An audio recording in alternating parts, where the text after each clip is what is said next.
Welcome to recipes in my way. இன்றைக்கி நம்ம அருமையான சுவையில் ஒரு வெரைட்டி ரைஸ் தான் செய்ய போகிறோம். எல்லாருமே விரும்பி சாப்பிட்ற மாதிரி குறைஞ்ச பொருட்களில் நிறைஞ்ச சுவையோட ரொம்ப சுலபமாக இதை எப்படி செய்கிறது, இதுக்கு தேவையான பொருட்கள் என்ன பார்க்கலாம் வாங்க.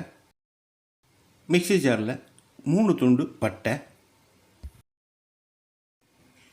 3 கிராம்பு, 3 ஏலக்காய், 6 பல் பூண்டு,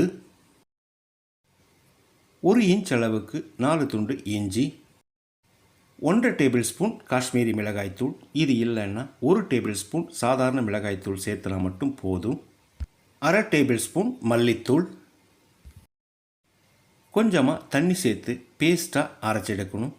அதுவும் நல்லா நைஸாக அரைக்கணும்.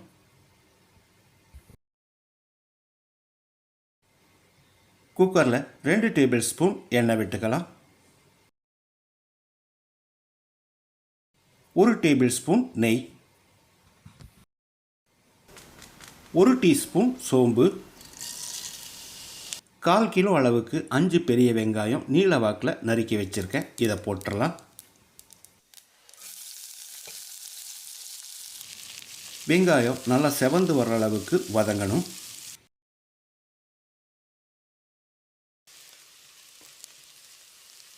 வெங்காயம் நல்லா வதங்கிருச்சு. நம்ம அரைச்ச பேஸ்ட்டை ஊற்றிடலாம். கூடவே மிக்ஸி ஜார் அலசி ஒரு 1/2 கப் அளவுக்கு தண்ணி சேர்த்துக்கலாம்.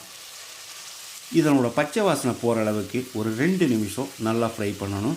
அளவான தீயிலேயே ஃப்ரை பண்ணிக்கோங்க.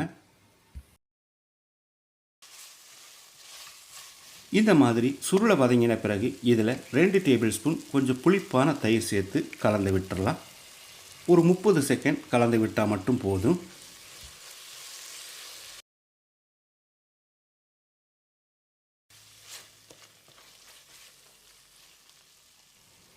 முந்நூறு கிராம் பாஸ்மதி அரிசி அரை மணி நேரம் ஊற வச்சு எடுத்து வச்சுருக்கேன்.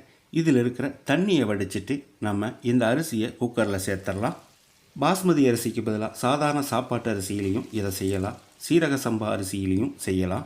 அரிசியை போட்ட பிறகு அளவான தீயில் 1 நிமிஷம் இதை நல்லா ஃப்ரை பண்ணி விடணும். இப்போ இதில் தண்ணி சேர்த்துக்கலாம்.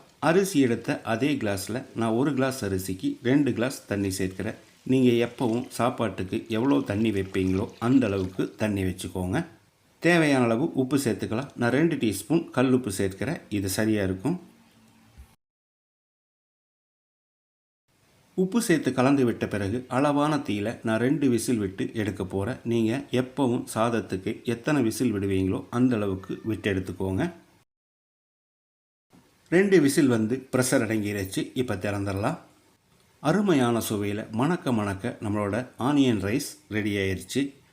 ஒரு 4-5 புதினா இலையை பொடியாக நறுக்கியிருக்க, இதை போட்டுக்கலாம். கூடவே பொடியாக நறுக்கின மல்லி இலையும் தூவிக்கலாம்.